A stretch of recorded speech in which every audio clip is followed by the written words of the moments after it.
Hello, everybody, and welcome. Welcome to our 15th anniversary of the 11 Days of Global Unity. I'm Karen Palmer. I'm known as Mindful Media Mom and Miss Kindness, and I'm one of your co-hosts here for this incredible summit. You are going to be so inspired by some of the most incredible people doing such beautiful work in the world.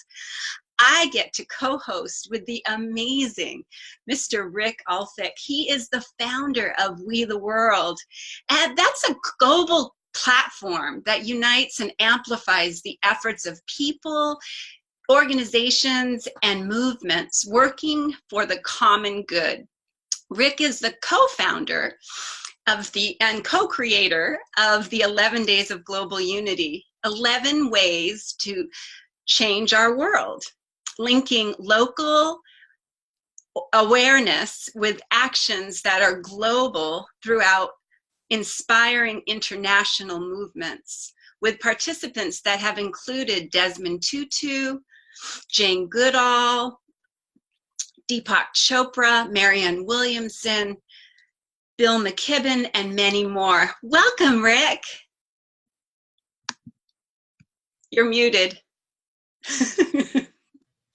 Yes, I was dutifully muting myself while you were talking.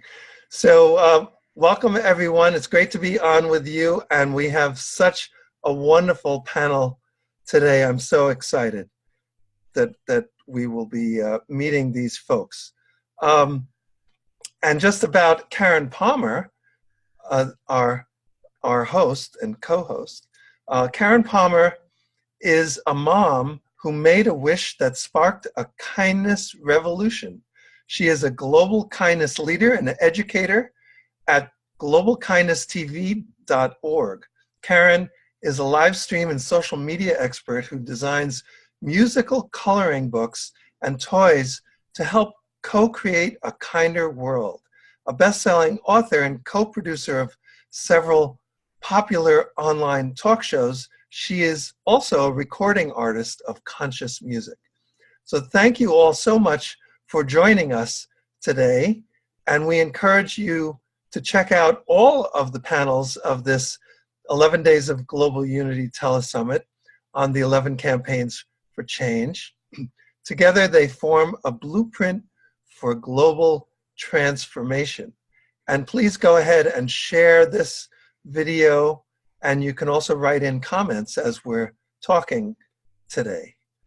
So today we're going to be discussing women, and we're excited to be joined today by Sandy Hart, who is director of the Women and Girls sector of the Charter for Compassion, Sharon Rhea, author of No Judgment, Just Love, and she leads the whole family coaching, and Jumana Risk, who is founder of Peace Lights. Let's start with Sandy Hart.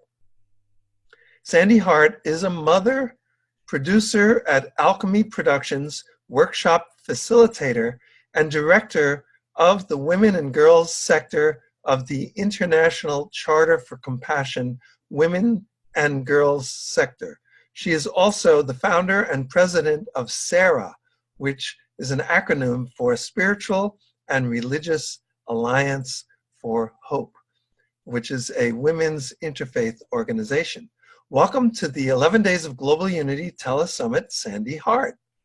Thank you, Rick. Thank you, Karen. Hello, lovely ladies. It's really an honor to be in circle with you, virtual circle. And once again, Rick, I can't thank you enough for hosting so much love and peace in the world. You have been doing this for so long, and I look to you as a model of unity. Wow. What we looks like, what it can look like. That's Rick Alfick. Thank you. Thank you so much. So Sandy, please tell us about the work of the organizations that you're working with and what most excites you about this work today. You know, that's an unfair question because there's so much, you know, everything excites me, right? If all the things that I'm at the age where I can do things that only excite me. And if you can do what you love and think it's making a little bit of a difference, then, and it excites you, you're doing something right. So I'm blessed. What excites me is the fact that I'm so blessed to be here. What excites me is knowing that we, the world, exists, that Karen Palmer and the kindness projects that she promotes and makes happen and perpetuates exists. The work that and Sharon and Jimana, both of them are anchoring so much goodness in the world through the lens of, creating a better world for all. That excites me. The work that I'm doing that excites me is, I've been paying a lot of attention for the last 17 years on the patterns of women's empowerment, of how women are showing up in the world. And something surprised me most recently, and that is how men are showing up. For so long, and from the beginning of time that we've been having the conversation about women's empowerment and women's, parity and women showing up and anchoring who they are, we have to accept the fact that we can't do that without the men. Otherwise all we're doing is recreating, we're going to have to keep redoing this over and over and over again. The fact that we're still having this conversation all these years after the feminist movement, after the suffragist movement, after, all these different movements, that says something.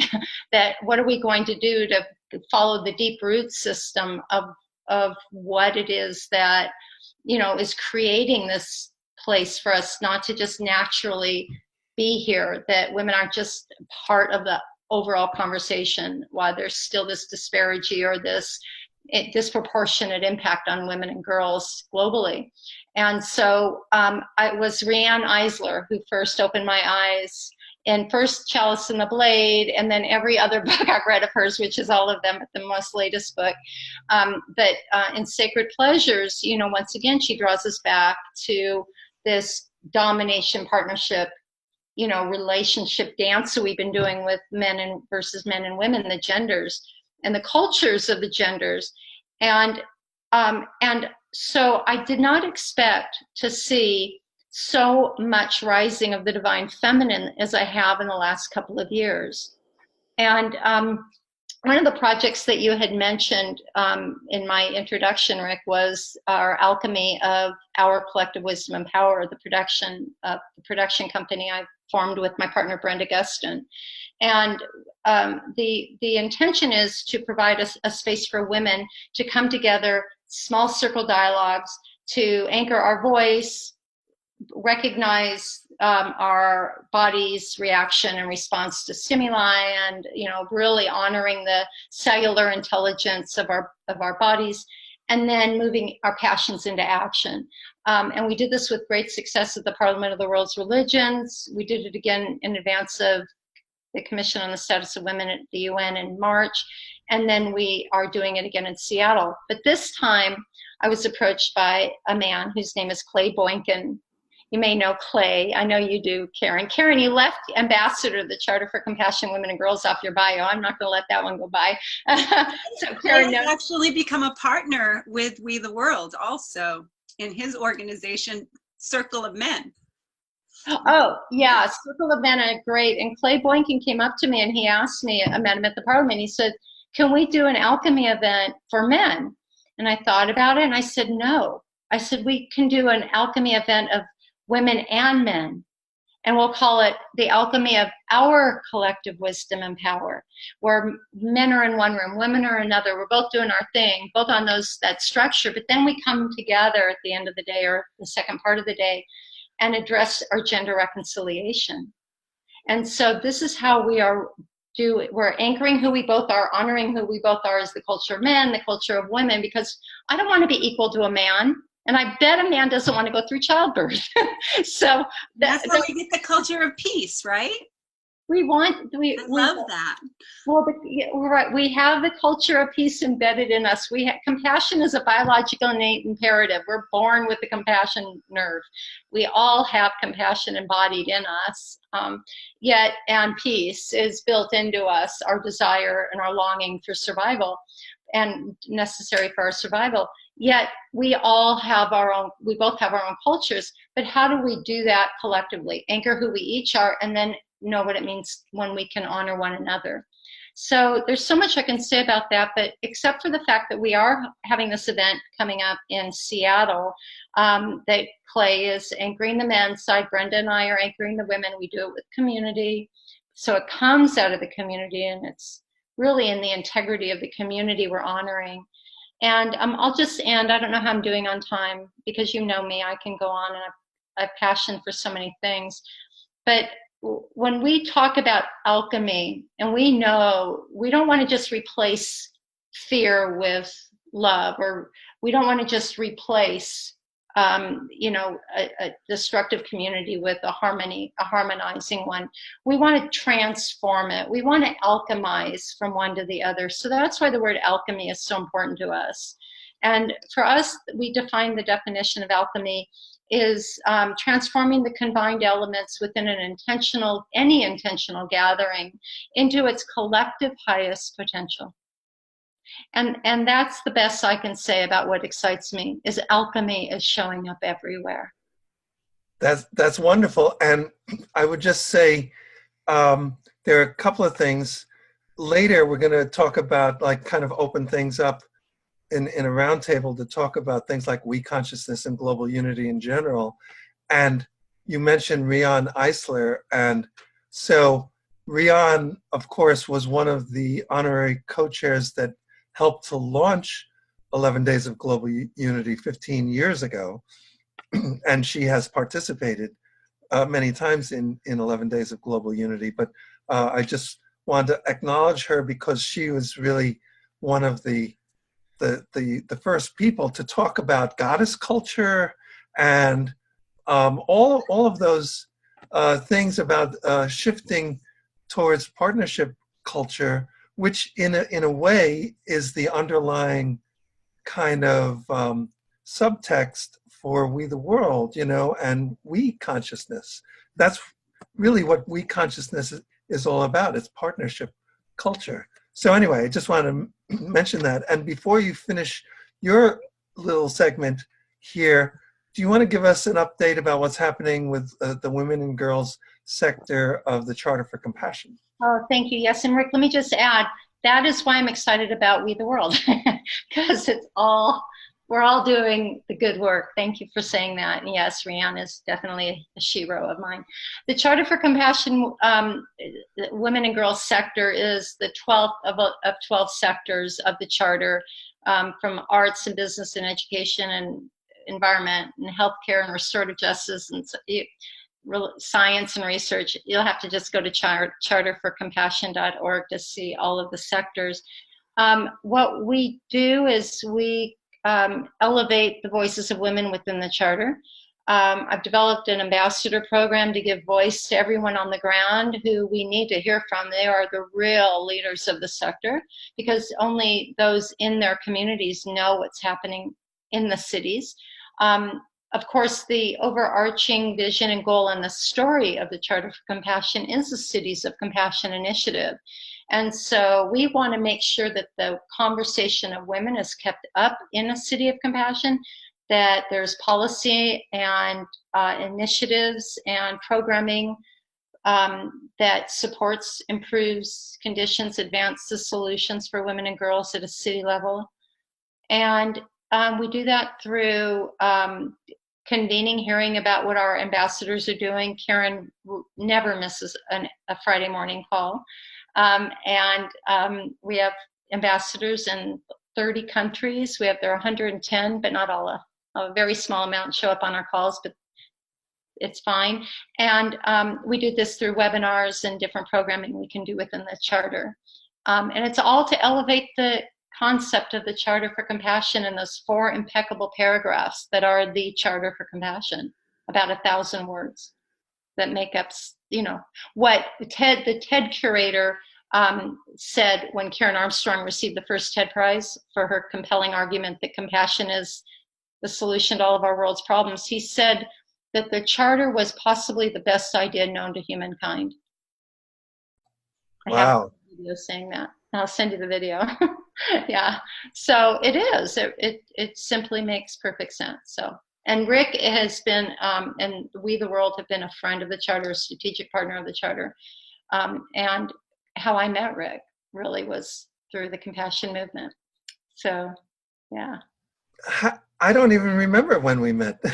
You seem like you've been part of my life forever, so I can't even remember. Who cares? It just probably the Compassion Games or Deborah Moldau, maybe. Yeah, I think that was it. I think it was at the UN International Day of Peace meetings, perhaps. Another life. Exactly. So why don't we bring in our next guest, Sharon Rhea. I would be so honored to bring in the beautiful Sharon Rhea. Oh my gosh, she is just an incredible, beautiful soul who is doing such incredible work in the world.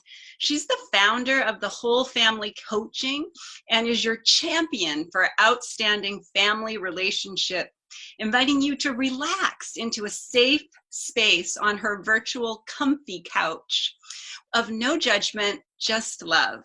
She works with families, raising teens, moms and dads, and they're co-parenting after divorce. She is just the most amazing champion for co-parenting. I mean, she's the picture of co-parenting to me. I just think she's just so incredible. And she helps grandparents who are raising grandkids and every caregiver that's ready to enhance the bond within their immediate and extended family. And that's really a case here, isn't it, these days? Welcome, Sharon. Welcome to the 11 Days of Global Unity. I mean, we really do have an interesting variety of families now coming in all different shapes and sizes. And tell us a little bit about your work and what exactly is no judgment and how can we live in a no judgment, just love world? Yes, thank you for that wonderful intro, Karen. And my heart is full with the friendship that we share with each other. And Rick, someday I will not be so busy and moving and doing other things that we can work more closely together. And Jumana, just lovely to meet you. And Sandy, again, someday soon, my dear. Thank you, Karen. I am overjoyed to be part of this community, especially with speaking and focusing on women, which in my mind also includes, as Sandy said, men, because we're not here on this planet by ourselves.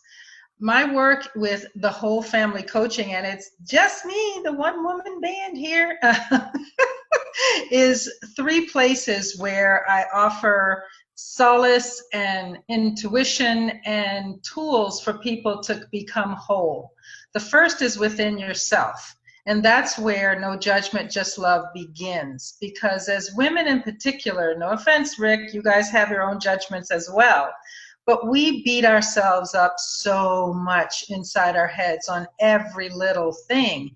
And it really stops us, Sandy, like you spoke about, moving forward. We're repeating ourselves because we're not cleansing ourselves and really moving in that abundance of we are worthy, every single one of us, no matter where we are, and that we matter, every single one of us, no matter who we are. And so becoming whole within yourself is first. And then once you become, and it's not ever a neat, tidy bow package. It is a continual, constant journey because things always come up that are new, that always hit a pain point, that give you the opportunity to forgive and love yourself more.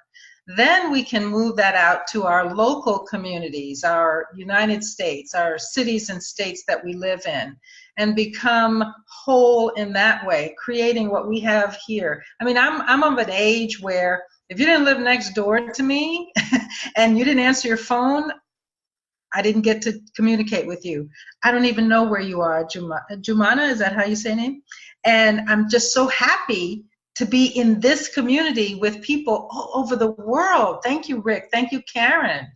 So reaching out to your community is the second whole. And then the third is our global community, which is just in all of us, all of us together. So the message of no judgment, just love has been dropped into my spirit about 5.5 years ago where in doing this coaching, helping families move through some very difficult times with communication and understanding and judgment when you are divorced, when you are raising teenagers, when you're a grandparent, skipping that generation, trying to raise that young person, there are a lot of judgments on yourself about your skills, about what they're saying and who they are.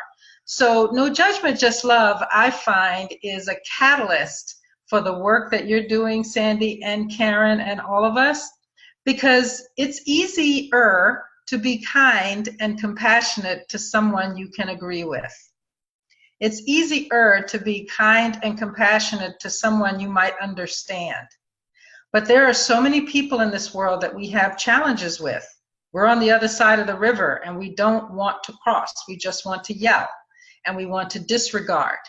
And so I find the action of no judgment and just loving to be a catalyst to becoming kind to everyone, to showing compassion to everyone. Now, no judgment obviously is a metaphor because we all judge all the time, right? That's how we live in the world. But it's what you do with that judgment that causes us to move closer to love or farther away. So I offer this very simple task. When you have a judgment, and we do all the time, just take a pause and breathe and use your own personal GPS. That's your greatest personal shift. And let it take you to your higher self, that agape place where everyone matters and everyone has worth. And then when you react, you now can choose something different, choose something neutral to say or do, and move us all closer to unconditional love. I love that. And one thing that I really love about what you're talking about is this comfy couch where people feel safe. I think that that's so important in our world right now, that so many people are struggling with that belief. Am I safe? Am I safe? And I love, how do you incorporate that into your work with the people that you work with? Karen, you know, you and I have known each other for a couple of years, and we had the opportunity to have a Facebook group where we were understanding our magnificence, which to me equals understanding that you are part of everyone and that you have value and that you're precious and that you are filled with love, even though that may not be what you're displaying right now. So I create the virtual comfy couch with everyone because I see past what you might judge yourself on. I see past whatever I might judge you on, and I see right to your brilliance, right to your perfectness. And that's how I interact with you. And people are not accustomed to that, Karen. We're not accustomed to anyone, even the people we love closest the most, to no matter what position we're in life, to just know you matter. I love you. Let's chat. I love that. And can you give us just a little bit more information about the co-parenting and what exactly is a co-parenting experience?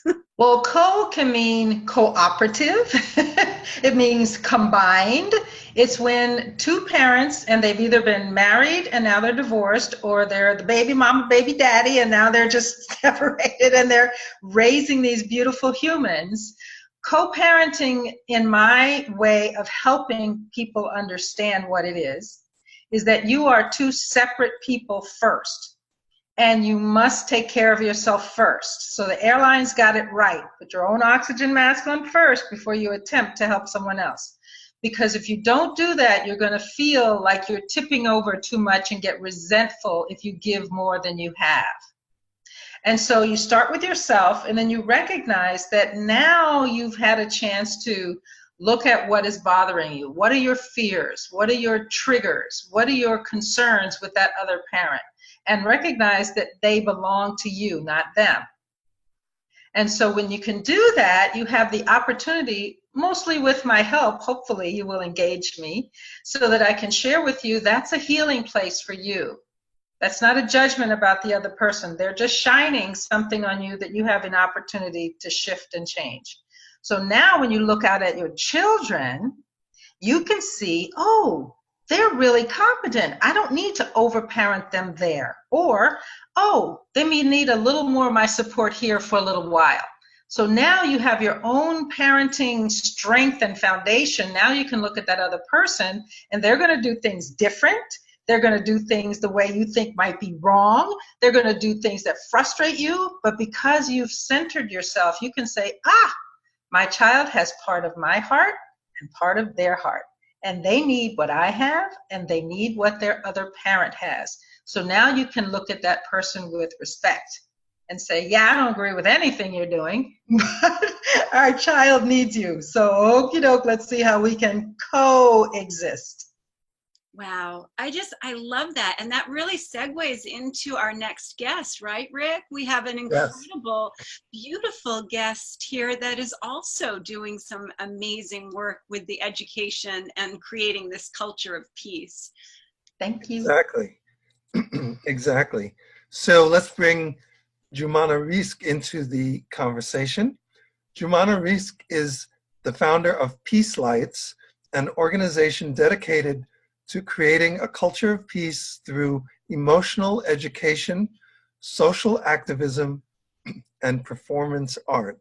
The work is organized around the 4 waves of Peace Lights and highlights the unique contributions of the feminine to peace and social justice. And you can learn more by going to peacelights.org. Welcome to the 11 Days of Global Unity TeleSummit, Jumana Risk. Thank you, Rick. Oh, you're very welcome. So please tell us about your work and what are the 4 waves of Peace Lights? Yes, I'm so delighted to be here and to be sharing this time with you. Thank you for including me, Karen. Thank you for organizing this platform. Sandy and Sharon, hearing you talk is music to my ears. I'm just really, I think it's just amazing. We're really living amazing times. I mean, just 15 years ago, this conversation really couldn't be had. Or if it was had, there would be one person saying something about the feminine or loving all aspects of ourselves and the others going, no.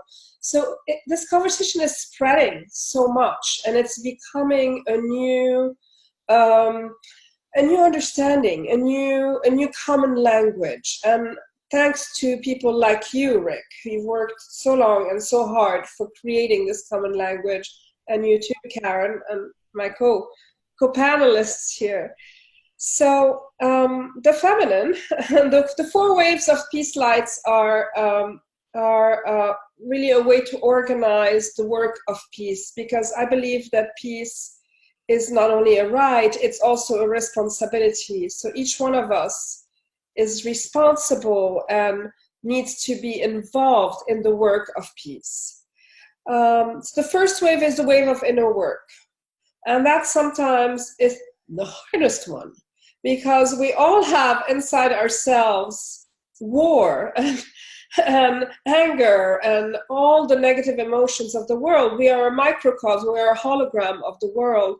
And talking about parenting teens, I'm a mother to 2 teens, and the waves of rage and anger that rise from me just floor me. You know, I'm working in the world for peace, and every time this happens, I'm just like, oh my God, this is inside me. So that's where the work starts, creating a safe place, a safe couch, a safe container where you can make peace with yourself. Yeah, that's the first wave of Peace Lights, is the wave of inner work. The second wave is the wave of the feminine and masculine. The conversation of the feminine is really fairly new. You know, Rianne Eisler and so many others are making, again, this part of our common vocabulary. And it's just like, it didn't used to exist. It used to be that we women wanted to have the right to function as men. And we got that right through the feminist revolution, thank God, otherwise none of us would be here, you know. But now we're actually looking for who we are authentically, you know, who we are deep inside. How does our body resonate, our soul resonate, our spirit resonate with our feminine selves? And now we're also starting to do it with the man. And there's a quote by Amma, the Hindu spiritual teacher and humanitarian, which I love. She says, men and women are like the two wings of the bird of humanity. If one doesn't fly, the other can't make it, you know. And if one, that's not her quote, the quote is the two wings. So for so many years, the wing of the feminine has been tied down and a little broken and a little stuck. Now we're freeing our wing, but we cannot fly without the masculine. It's together. We have to do this together. We are doing this together. And it's so beautiful. It's so beautiful to live in those times. So the third wave of Peace Lights is the wave of creativity, because each one of us has a unique creative expression. It's often, you know, what we used to do when we were little, or a form of that, something that just came with us. And to free that creativity and ride the weight of our creativity is, I think, really how the world can be a more peaceful place. I'm always amazed when someone changes work. Like I saw today a friend who used to be, people thought he was autistic. He would hardly speak. He left his corporate job, has started a company around music that he loves, and he can't stop talking. He's radiant. And because he's creative, he has stopped trying to fit himself into something that doesn't work for him. The wave of creativity is really important. And finally, but not least, the wave of relationships. How do we relate to each other? And what kind of maps do we use? Subconscious maps we're not even aware of, to interact and relate with each other. So this is some of the work that we do at Peace Lights. We do it individually, coaching. I'm also a life coach. We do it in groups and in workshops. And we do it by doing some performance events where we go out in public spaces and play with each other and really experience the flexibility of relating in different ways. And yes, I would say that those connecting for peace, I think, is how we call it, right? Those events, they're kind of a physical manifestation of the idea of interdependence, because people gather in a location, like we've done it in Union Square in New York City and other places, where everybody has like a bungee cord, you know, those elastic cords, but then they connect to everybody else. So you have like 20 people connected, physically connected, and dancing or walking around. And so you really have this sense of everybody, you know, being sort of dependent on everybody else about, you know, where the whole group is going to go. And they're a lot of fun. And it's represents really, like, first you have to connect to yourself. The first cord you put is the one around your waist. And what you notice, even there, you know, it's the physicalization of these ideas. When that comes out, you can't really connect to anyone. You're not really present anymore. You're not holding your own in this wave of connection. So it's a fun way and an embodied way to experience this. Yes. Exactly. So we could move into a kind of a roundtable discussion now, and there are a few things we can talk about. As I kind of mentioned before, this idea of you know, as we approach the 15th anniversary of 11 Days of Global Unity, what is the significance of global unity? Why is global unity and the idea of moving towards or promoting we consciousness so important in our society, so that even at the highest levels of government and business, decisions are made which show that the health and well-being of all is valued and prioritized. And especially now, given the many challenges that we're facing in the United States and around the world, why are global unity and we consciousness so important? And how would you connect that to the empowerment of women? So who would like to jump in and talk about it? I am so glad that I'm unmuted and I'm going to be the first to, because I'm pouncing at that answer, Rick. Thank you. You know, I think Sharona Jimana said it already, that that it's that interdependence. I mean, there's a reason why you've got interdependence on your map of 11 days, right? It's because it's necessary for our survival. If we are going to be a resilient-based world, if we're going to have resiliency, we have to know who we are in systems with. We have to know our interdependence, because nobody lives on this island by themselves unless they are living in the woods and not touching another person. Jumana's, you know, beautiful expressions that she does in public places and bringing people together to experience what it's like to touch or be in systems. You know, as soon as one person steps out of the circle's different. As soon as somebody shows up, they show up. So how are we showing up? And it can't just be interdependence alone. I love, Sharon, how you talked about GPS. I just love that, you know, our greatest personal self, you know, really, you know, stepping into our resilient zone, recognizing who we are, where are we right now in ourselves and in the world, what's our body telling us, how do we listen, and then how do we show up for compassion for ourselves, compassion for others, and compassion in systems. I think all three of those things are critical. So, you know, Darwin never said survival is for the fittest, with the intention of implying that it's, you know, it's whoever can eat the biggest, you know, competitor. It was who is most fit. It means who is the most compatible and adaptable. We have to survive together. We have to be adaptable together to coexist. We all need one another. And the last thing I'll say is, because I have a lot to say on this topic, is that I just finished a course with Out of Life University, which is a program of Emory University, and it's the compassionate integrity training that addresses compassion for the self, compassion for the other, and compassion in systems. So, and I've heard all of that here, but it all starts here. Starts here. Exactly. Anyone else have any thoughts? I concur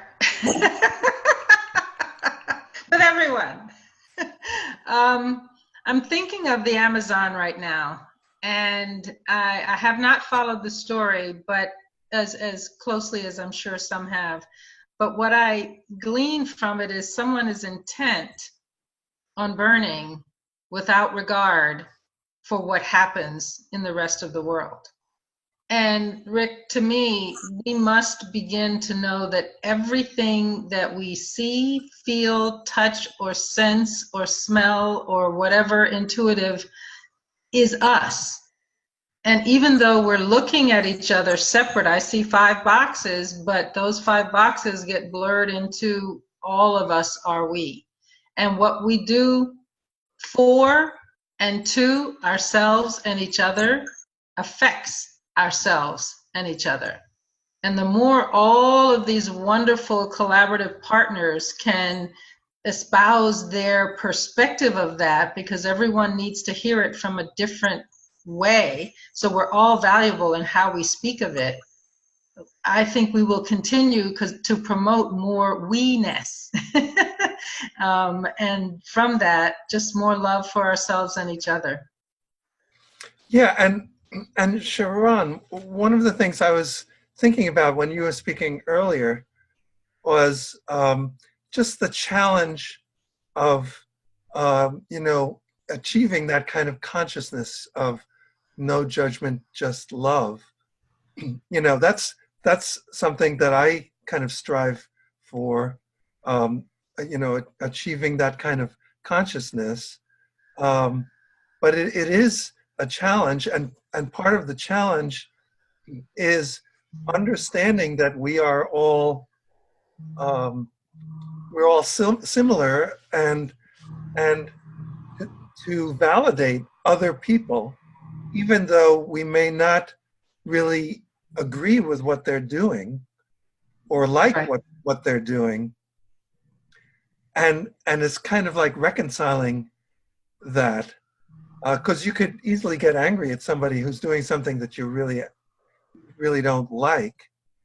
But so how do you approach that kind of, to get to that kind of consciousness, where you can validate someone enough to even understand where they're coming from instead of just like yelling at them? Well, you can't give what you don't have. So if I have 5 apples, I can't give you 10. Try as I might, I'm still going to only be able to give you 5. So you must begin putting your oxygen mask on first and knowing that you are worthy, that you are valuable, that right now you're human and you have things that you do well and you have things that you mess up royally on. And then when you can forgive and love yourself for that, then you have the opportunity and the road to look at someone else, even if it's a bug on the street, and say, you have worth. I am not going to crush you. Let me walk around you. To a tree branch, I am not going to carve my initials in you unless I ask you permission first. Is that okay with you? To a person that's a co-parent, I don't like anything you're doing. Or a teenager, I just want to throw you against the wall right now. You really came from me? What? and to know that, yeah, they're going through their things. I went through it, so I can have now the opportunity to allow. That's really a big word for me, is allow, because we can tolerate.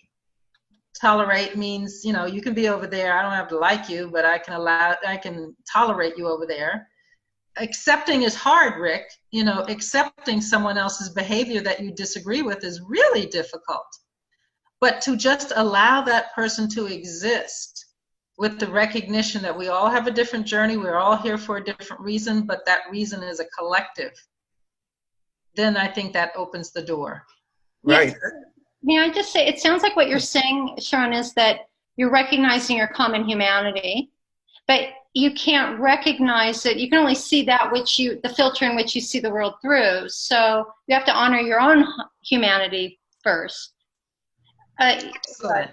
Yeah, so there's this practice that I've recently learned. It's actually through this compassion integrity training on practicing common humanity, and it's called Just Like Me. Yes, yes. Okay, somebody just cut me off. I've done that. I don't get mad at drivers who do things that irritate me anymore because I have been that driver. Non-intentional. I am not the totality of the one thing I did bad. So it's particularly challenging. Oh, go ahead, Jumana. It's particularly challenging in politics. When the actions of this one person you dislike impact so many. It's really, I think what it comes down to is like, moving into action and being very motivated by your dislike, but not demonizing or putting your energy on the person.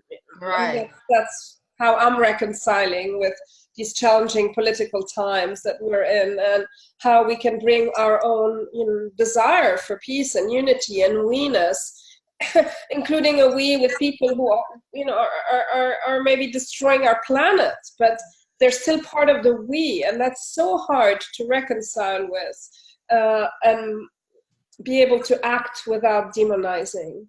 Right. I think.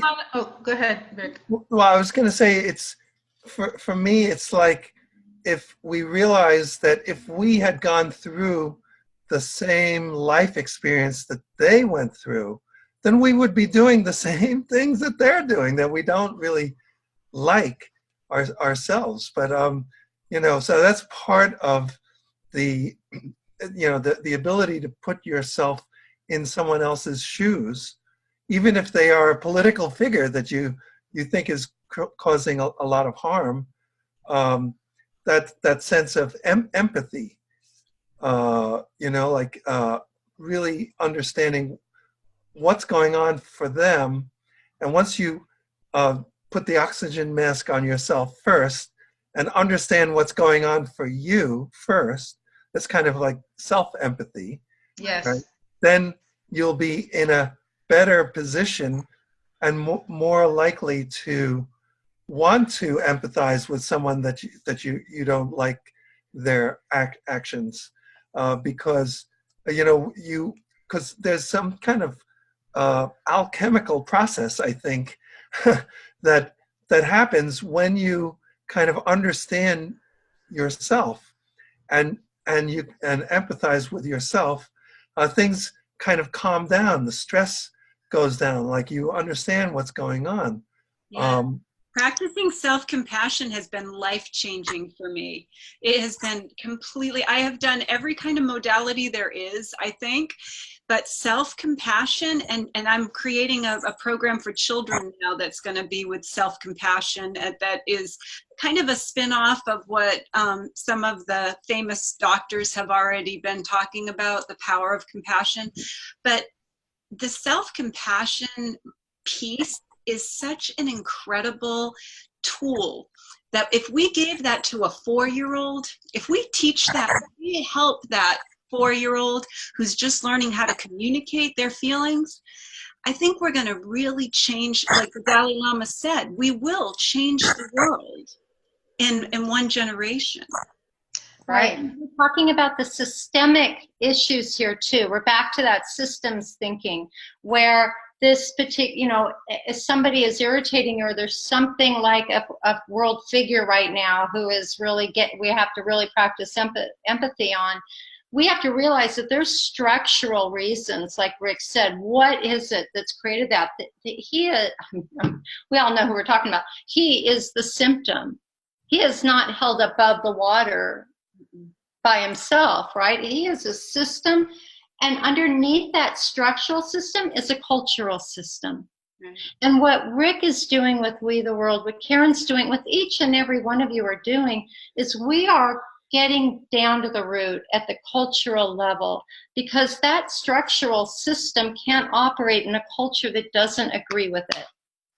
You're absolutely right. And what I also want to include in this perfect analysis is I really don't have to understand everyone. It takes too much of my energy to try and understand why anybody's doing what they're doing.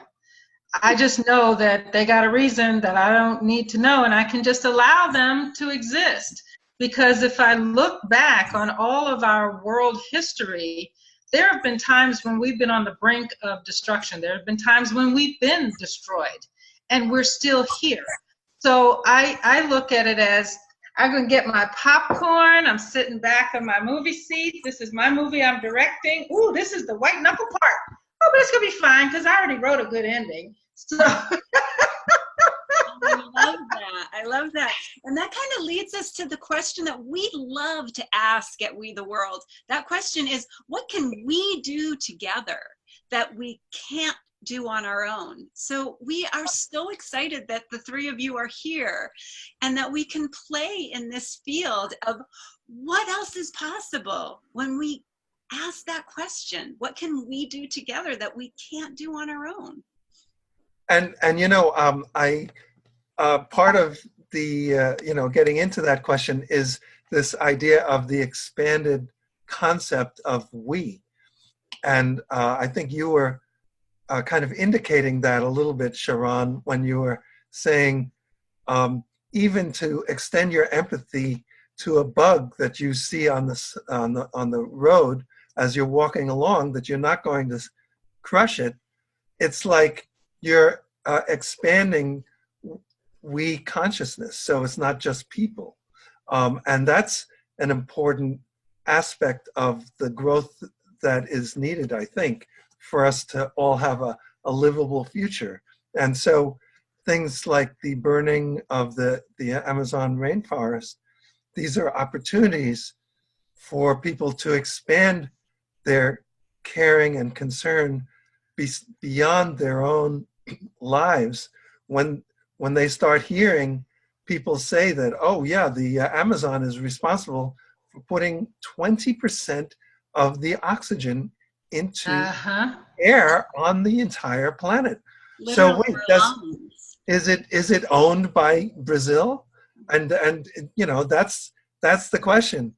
And you can extend that. I also wanted to point out that there are many paths to having these kind of understandings about our personal, you know, understanding ourselves and other people. And I wanted to point out that some of the concepts that we've been talking about here are talked about with nonviolent communication, which I have found to be very useful in terms of people having a shared, some specific shared needs that all humans share, and actually some people, you know, non-humans also share some of these needs. But just the idea that we not only share the needs for air and water and food and shelter and things like that, but also things like autonomy and intimacy and meaning and respect. And, you know, there are a bunch of these. So I've always found it to be helpful to have that list in front of me when I want to understand what's going on for my inside myself, you know, because sometimes I'm not in touch with my feelings and needs. So if I have a list in front of me, that's helpful for me to understand. And then it's good to understand other folks as well. Yeah, and you have the GPS to know to look at that list.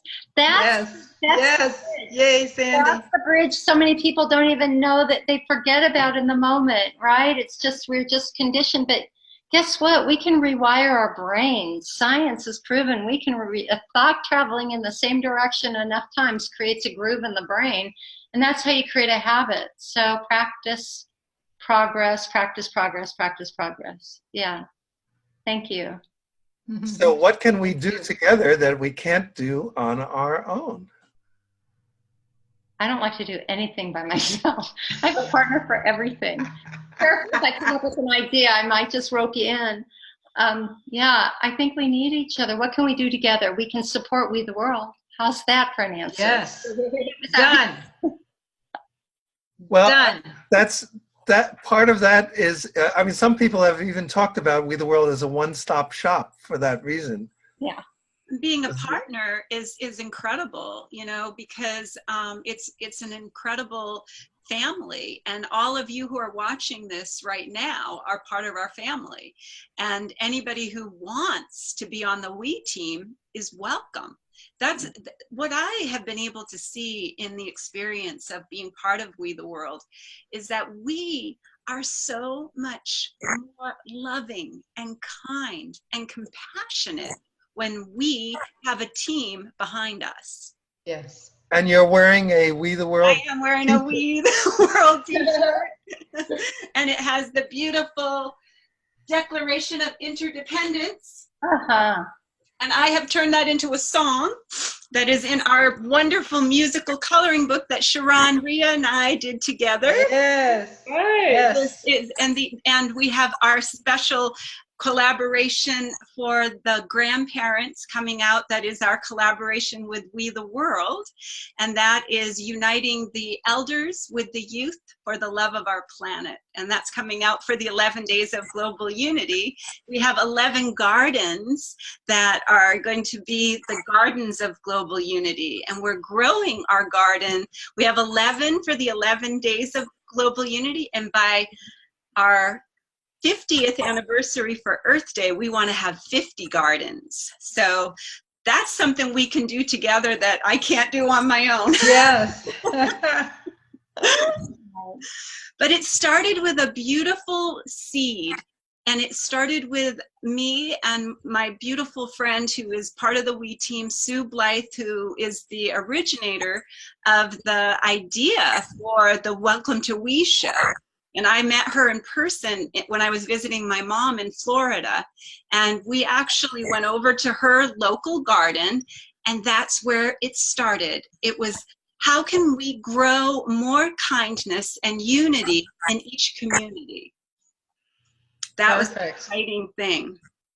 Here in Arizona, I have a friend who is an intuitive, and we've designated Wednesday evening, every Wednesday from 7 to maybe 7:40, not a long time, but a group of us gather together and we have a healing group where someone designates a person who is in need.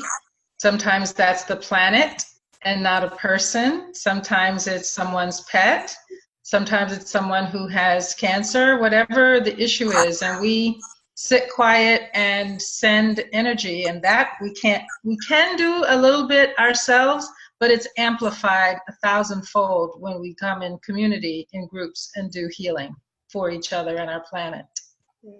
So as we wind up, how about we go through each person and say how people can get involved and support your work? Sandy, would you like to start? Okay, probably the best one-stop shop is sandyheart.com. You can get involved in the Charter for Compassion. I do compassionate integrity training, which also certifies you for facilitator training. Why don't you spell that? Because Sandy is not the common spelling. Of course, thank you. SANDEHART@gmail.com. Yeah, my first name has an E and my last name doesn't. So SANDEHART.com. And you can reach me at sandyheart@gmail.com. And all of the projects I'm involved with could use you, could use all of us together. There's nothing in there that's a one-man show. Please. Yeah, a lot of beautiful stuff. So it is my digital destination for all my passions. Great. And how about you, Sharon? Well, someone took my name, so I don't have a one-stop shop like Sandy does. So you can reach me at thewholefamilycoaching.com. That's an email, and that's the website. And whole is spelled WHOLE for entirety. There you can also link to nojudgmentjustlove.com. So either one of those you can reach me. And for co-parenting, I'm starting a new online virtual comfy couch hug for all those co-parents. Individual group for moms and an individual group for dads. And it's very simple, thecoparentingcourse.com. And Jumana? You can reach me at peacelights.org. One word, PEACE, lights, plural.org. And the email is info@peacelights.org. You can organize a Connect event, or I say to people, just participate in anything that is group oriented, a garden, an event, an organization, volunteer work. Just do group things, because that's how we heal. That's how we grow. Exactly. And Karen, why don't you give people how people can connect with you as well? Oh, thanks, Rick. That's really sweet. I am at globalkindnesstv.org, and that is basically anything you want to find out about. Everything's available there, and on Facebook and all social media, I'm Mindful Media Mom. Exactly. And to get involved with all of these things and connect with We the World in general, very simple, just go to we.net, and there are many ways that people can get involved. If you have an organization, at we.net, there's the Global Unity Calendar, so you can post upcoming events, and it's a free public international calendar so that your events can be seen by a global audience. We promote them to a global audience, and the calendar is synchronized with other organizations' calendars as well. So when you post on our calendar, it shows up on multiple websites at the same time. You can also sign up your organization to participate in one or more of the 11 campaigns for change, of which the one we're talking about now is women. But there's also economic justice and environment and human rights and so many other things. And you can join the We team, as Karen said before, and become a volunteer coordinator. And we have weekly meetings that are international with people from many parts of the world participating. So there you go. And I just want to say, as we close out the show, thank you to each of you for being here, and thank you for all of the wisdom that you shared with all of us. And everybody who's out there, just remember that you matter, you make a difference, and that every person that's in this world right now is part of the jigsaw puzzle. We all have a very important purpose to play. And if you check out we.net, you're going to find out that there's a lot of opportunity for you to really share your voice and to be heard and to really get the message that you need out. It's all about amplifying and really, really embracing that we're all in this together. So thank you everyone for being here, and thank you, Rick, for having this vision to bring this beautiful 11 days of global unity into manifestation. Thank you. Thank you, everyone. Thank you. And I'll let Rick close us with the beautiful quote. Okay. Jonathan Granoff, our dear friend, who's an advisory board member, and he was a nominee for the Nobel Peace Prize, which is pretty amazing. When we launched we.net and the We campaign some years ago, he said, "I hope we expand so much that there is no longer any them." Thank you all, and bye-bye. Bye-bye. Thank you.